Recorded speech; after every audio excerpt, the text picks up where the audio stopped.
All right. Well, Shannon, thank you so much for hopping on the podcast. I'm super excited to dive in with you and talk all about comparison and how it just encroaches in on our life and how we can actually get out of it and so much more. So I'm excited to talk with you today.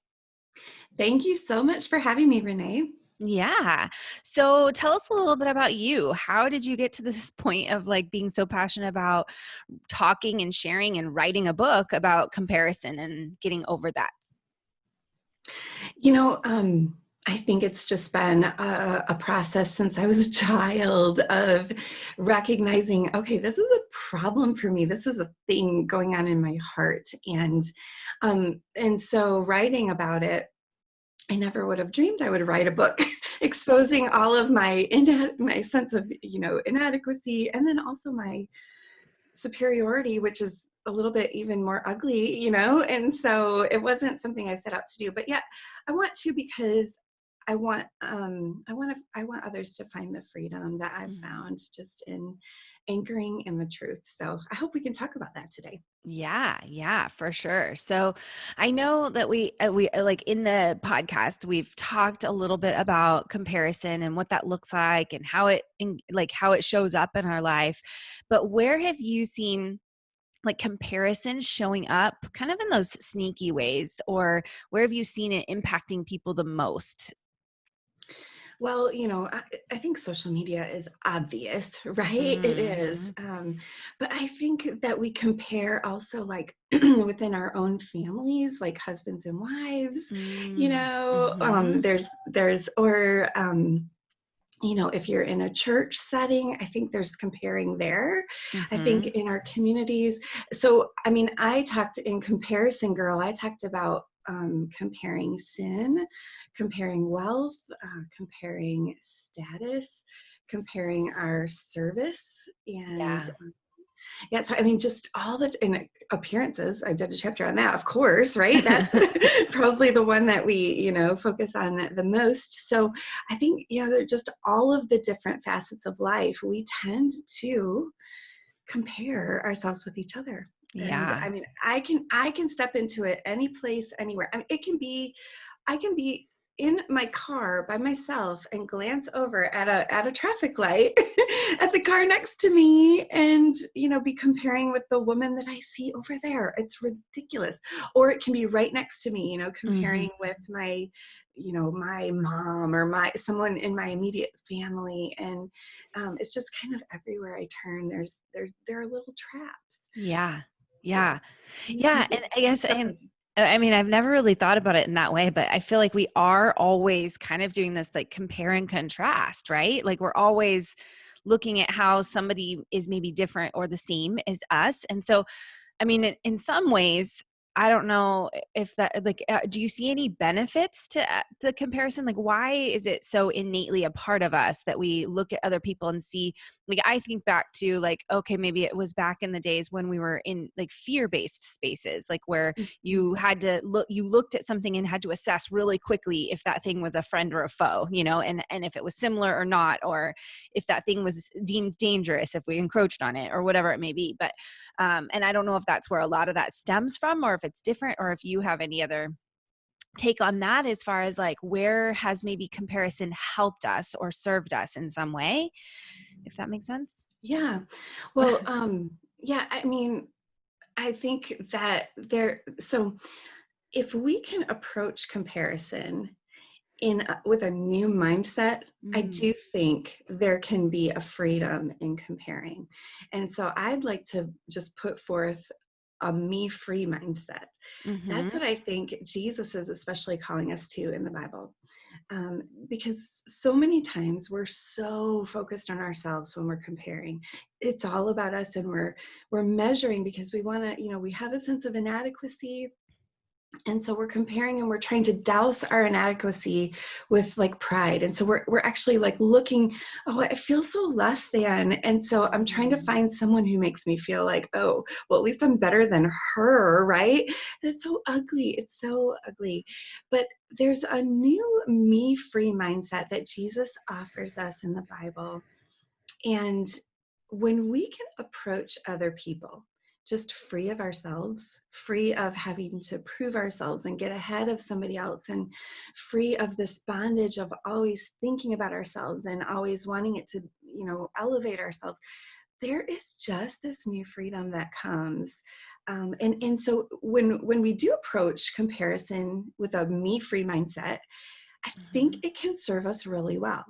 So Mhm. here's what I mean. Like, let's say you're in a mom's circle, you and some other moms get together regularly, and it's very common for moms to compare themselves with each other. Would you agree with that, Renee? Let's just stop there. Would you agree that moms tend to compare with each other? Even yeah, and even when like you're not intentionally trying to do it, like even like you said, like the slightest of little things, like looking at somebody's shoes versus your shoes, or like, oh, her kid's melting down versus not, and yes, we do it all the time, even when we think we're not doing it.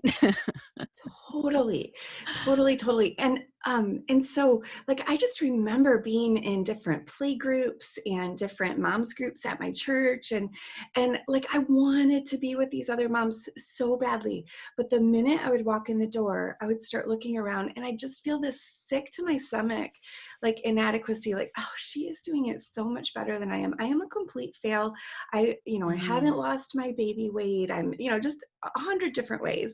So how can she work and raise 4 kids and I only have 2, and I can't even, I'm not working, like all Yeah, of those yeah. sorts of comparisons. And um and I think, we can just get so sucked into that so quickly. But what if you can enter that group of other moms just with a recognition that they're different, and Yeah. that God created us different, and that that's on purpose, and that our kids are different.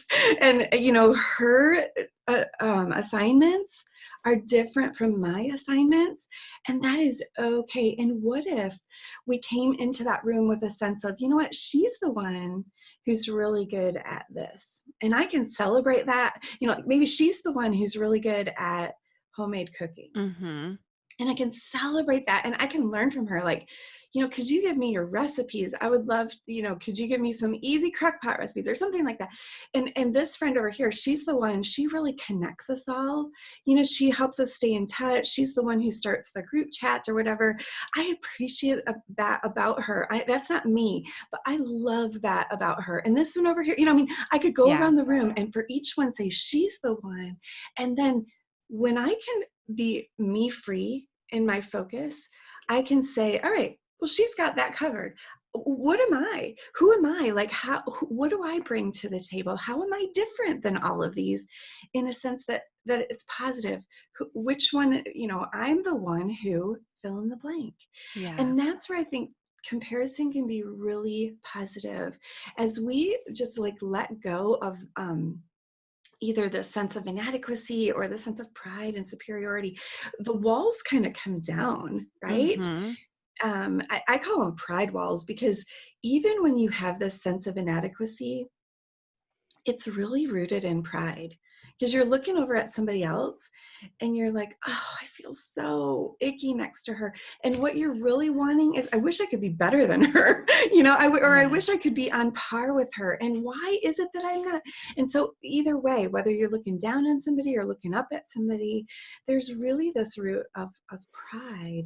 But if I Mhm. can just, like I keep saying, get over this hurdle of, like, let it not be about me. And Yeah. what if I enter that room with a me-free perspective, then I can compare in a positive way. Yeah. No, and I 100% agree. I feel like I have kind of gotten to that space too of like for my own self having to kind of come to terms. Like I think I was talking to somebody else about mom guilt, and she was asking about the mom guilt. And I said that like what you just described in this, like comparison, not comparing or comparing ourselves, but like focusing on that other person and like what I have to offer and what they have to offer has been how I've overcome some of that mom guilt in a lot of different ways of, the I go to work, I choose to go to work, and then there's that mom that's showing up at school every single day volunteering in class. And so sometimes in the past I would look at her and compare myself to her and feel like, gosh, I'm a sucky mom because I'm choosing to go to work, and Mm, that mom is there at school every day helping and showing up in the kids classroom. And just what you talked about, like transforming it into this place of being thankful that that mom shows up like she does, so that I Absolutely. can show up at work like I do, like You know we what? need us all. Yes, I Yeah. experienced that same thing. When my kids were little, I was real involved in their schools and in just a different, I was the one who organized like the neighborhood, like, I remember it was like end of the year party. Yeah. We Yeah. Yeah. set up tables in the middle of our street. It was fun. And as my kids got older, I got more involved in speaking and writing. And it just encroached on all of those other things that I loved to do. And I really Mm-hmm. wanted to do all of them. And I remember when my son was in sixth grade, my youngest, all these years I had gone on Fridays to hang up the artwork in the hallways. So I think it was every other Friday or once a month or something. And I loved doing that. It was a group of moms, and we would just hang out and we'd peek in our kids and wave at them. It was so much fun, and like just looking at all the artwork, and I loved it. It was Yeah. something that I had done for a long time, and then there was the year that I kept having to cancel because I don't have this done. I don't, I'm so sorry I can't make it, and I gave myself the freedom his sixth grade year that I was not going to do artwork and celebrate those moms who could do it. And Mm-hmm. yet I couldn't because look, I was serving in this other way. Yeah. God had called me to this other assignment. And if God is not putting it on my assignment list, then why is it that I'm feeling guilty about not getting it done? Yeah. Right?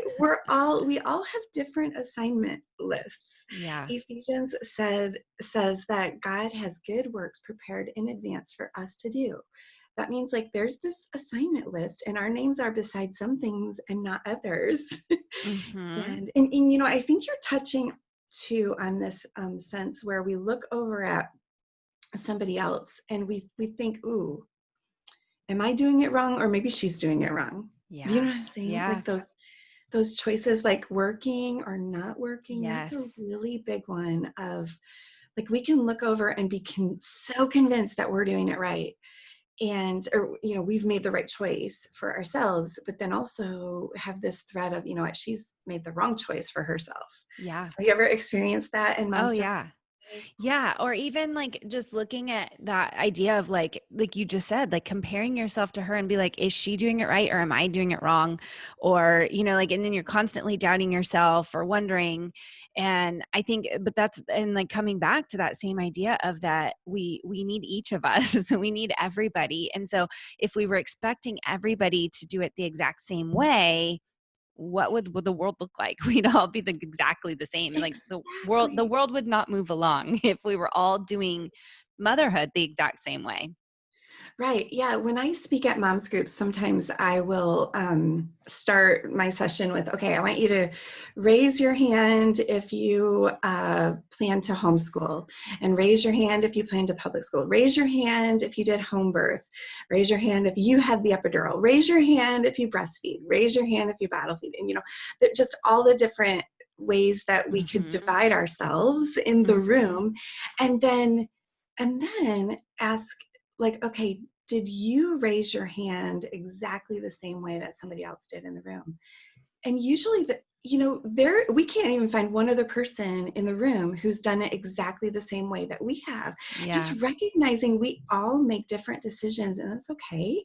and Mm-hmm. and so when we let those differences divide us, we come to these moms groups with the heart of like, oh, I really want to connect with some other moms. I feel so isolated and I want to learn from others. I want to grow. I want to be inspired. Like, that's a really key word, inspiring each other. Mm-hmm. But then when we get in the room, comparison robs us of all of that, with all of those ways that we inspire each other, and it starts dividing us. Yeah. And whether we are feeling inadequate when we look around at the other moms, or we're raising our hands loud and proud, like, yeah, I did every single one of those things that you listed. I made the right choice. And then we're looking at others like, and she did not make the right choice. Well, that's divisive too, Yeah. because we're pulling away from others who are like less than in our minds or like beneath us, well, that's not creating the community that we hope for. We have Yeah. got to get past this idea of I'm doing it right and she's doing it wrong.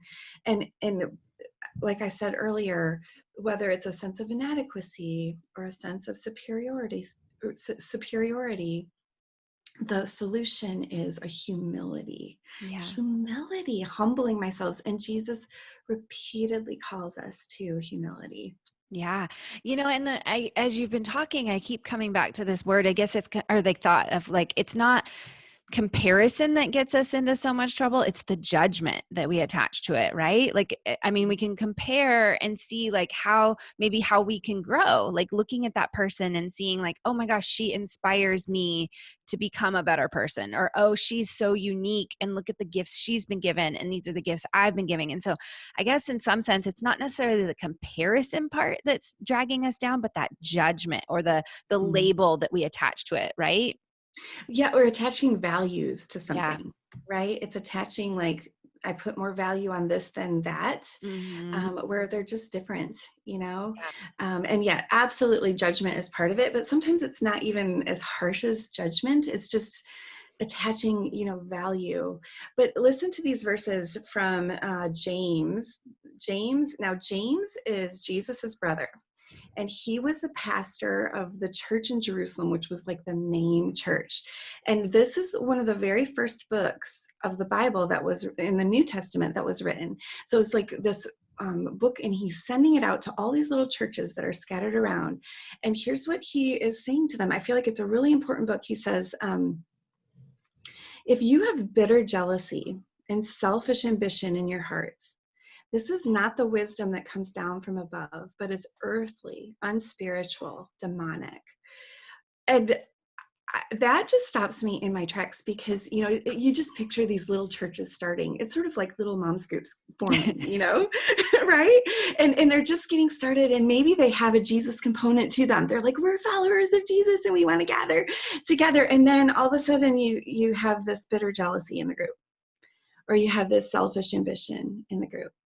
And James reminds us, like, that is not the wisdom that comes down from above. That's not from Mm-hmm. heaven. That's not bringing you together in humility and unity. That is divisiveness, and that comes from. Did you hear those words? It says it's earthly, unspiritual, demonic. Like Mm-hmm. Satan releases his forces on this world to divide us, to send out these messages like, you have to get ahead.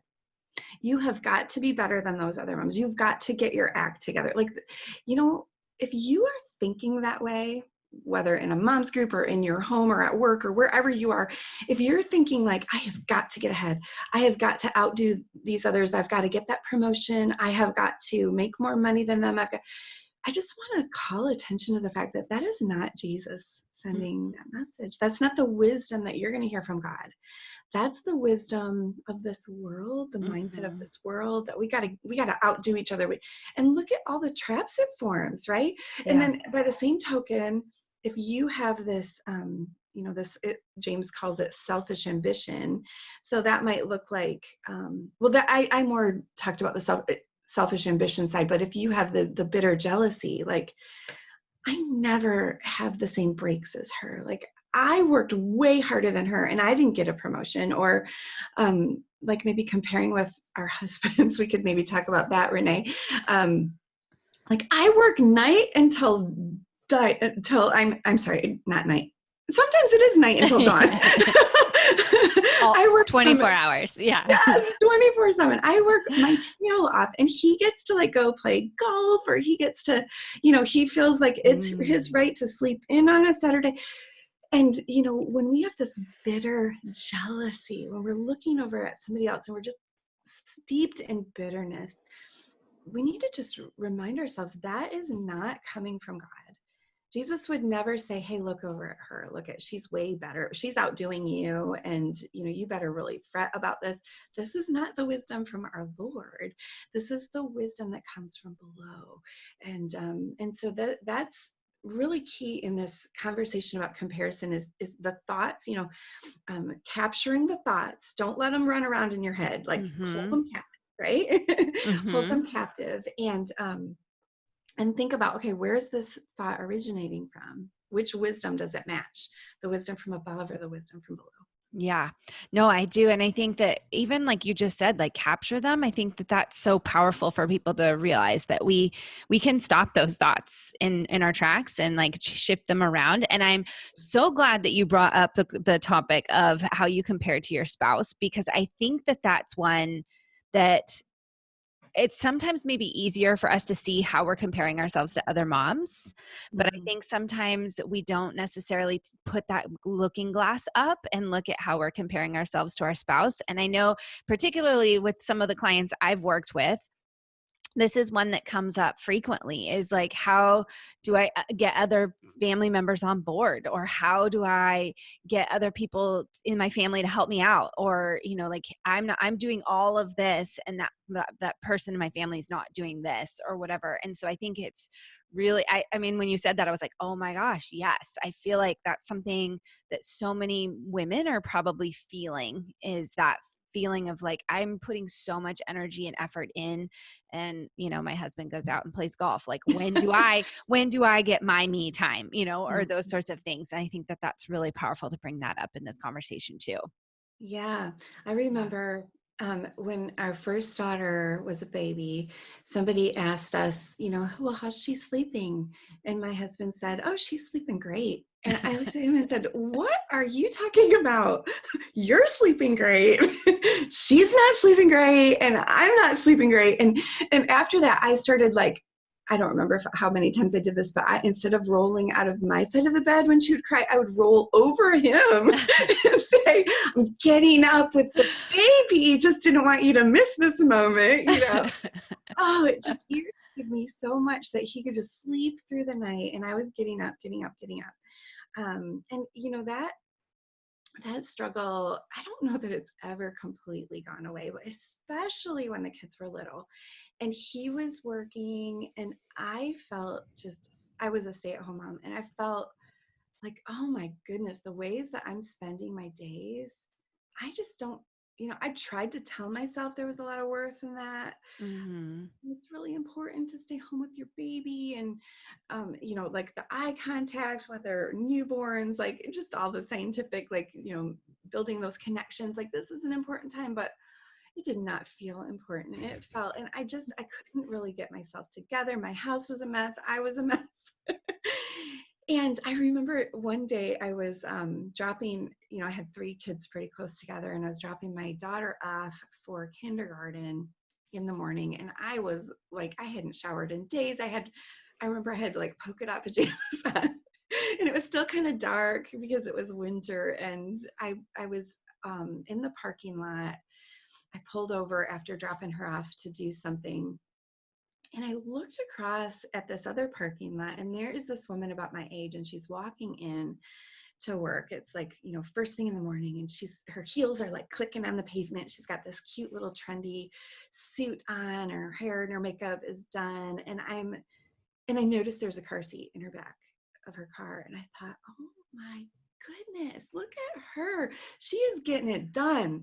I mean, and look at me. Like, I just felt this sense of overwhelming inadequacy and worthless. Like, it's just not that I was worthless necessarily, but the way that I was going to be spending my day, because I would get it Hmm. all done and then I'd have to do it again the next day.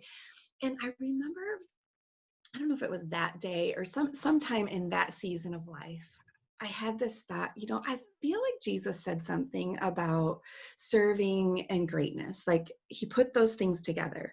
And I went to the Bible looking for the actual verse. Like I wanted to find it. And so I was flipping through my Bible looking for the red letter verses, because those are the parts where Jesus is speaking, at least the Bible that I had. And I found it. I found the place where Jesus said, the greatest is the servant, and whoever humbles himself will be exalted. And those just like coated my heart. Mm. It felt like, okay, yeah, I am serving. I mean, I am spending my entire day serving someone who cannot serve himself, a little newborn, you Yeah. know, and I am pouring it all out, baby. And you know what? It means something that Jesus sees that he recognizes that, he notices that. um, there's this conversation that Jesus has with the disciples, and well, actually, it comes right after there's this rich guy, and he comes and he says to Jesus, like, how can I have eternal life? And Jesus tells him to do something really weird. He says, go sell everything and give it to the poor, and then come follow me. And it's sort of like Jesus is calling out, yeah, you don't really want to be a follower. You really want to just elevate yourself a little bit more, you're already elevated over all these other people, but now, you want it. It's really just about you still. And then he turns and walks away. And Peter, one of the disciples, says to Jesus, okay, Jesus, like, we've done that. Like, we've left everything to follow you. Like, we're servants. We're humbling ourselves. We're emptying ourselves out. Does that, like, are we going to get anything for that? And you almost like have this sense that, like, oh, is Jesus going to chide him? Jesus is all about humility. Like, and here's one of his disciples was like, are we going to get, like, what are we going to get out of it? And Jesus has this really beautiful response. He says that, yeah, anything that you have given up and left behind for the sake of following me and being my follower, he's like, you're going to be rewarded 100 times. And he brings up these thrones that the disciples are going to sit on. And he's all about this new kingdom is coming. And in this new kingdom, things are going to be completely different than here in this world. And the great ones in this new kingdom, they're the servants. And so I say, the moms in the world, the moms who have poured themselves out, if they've done it for the sake of Jesus and following him and working to do what pleases our Lord, which is always humbling yourself, that is going to be rewarded. Our Lord sees that. He's keeping track. And, that really helped me as a young mom to recognize, like, yeah, maybe it was going unnoticed by my husband, by the rest of the world going by outside my window while I was inside, rocking a teething baby again. But somebody noticed, and he was keeping track, and he will reward me someday. Yeah. Yeah. I think that, and there's so much in like what you just said, like we could go off in so many different ways and directions and dive even deeper and just learn and connect even more. And so before we kind of wrap it up, I want you to be able to share a little bit about your book so that people that want to dive into this a little bit deeper and a little bit more can do that with you. And I know your book has recently launched. So if you want to share a little bit about that and what it's all about. Sure. Yeah.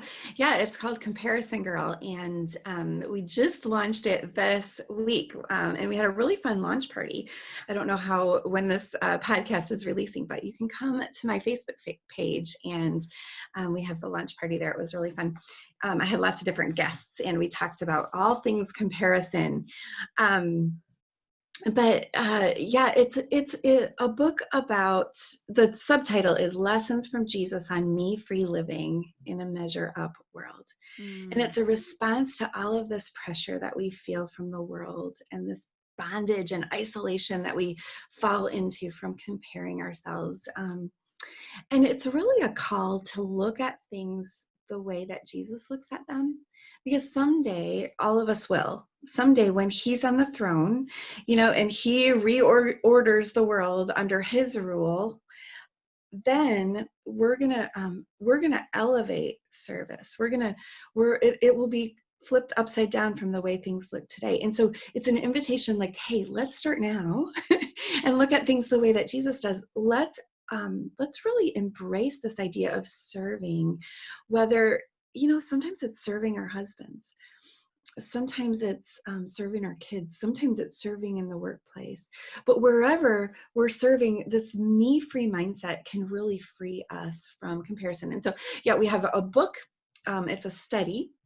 And then there is a companion journal. And there are a whole bunch of freebies that you can get if you come to comparisongirl.com.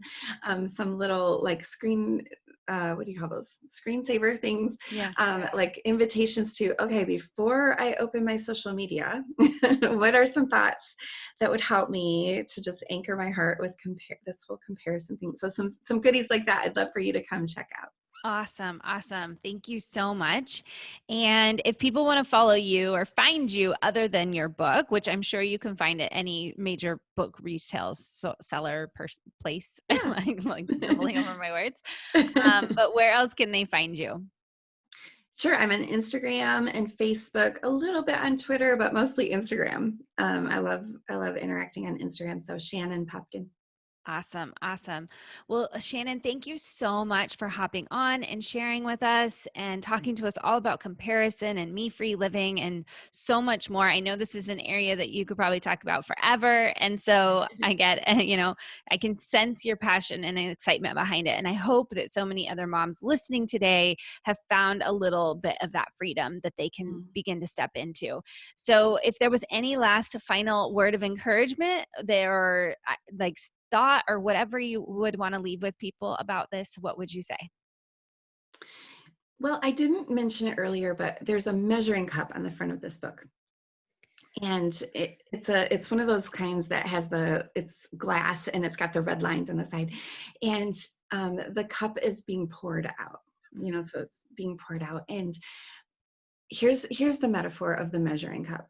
Our enemy wants us to take whatever is in our cup, whatever aptitudes, gifts, resources that we've been given by God, and he wants us to take our cup and put it next to somebody else's and compare and always be looking at the lines on our cup. But Jesus invites us to look at the spout. And he invites us to empty ourselves and serve somebody else and pour our lives out with whatever we've been given, whatever gifts and aptitudes and resources, not to try to measure up, but to pour our lives out. And here's the beauty of that. When you take that measuring cup and you start pouring, the lines don't matter anymore. And you're free of comparison. So when I'm pouring, I'm not measuring.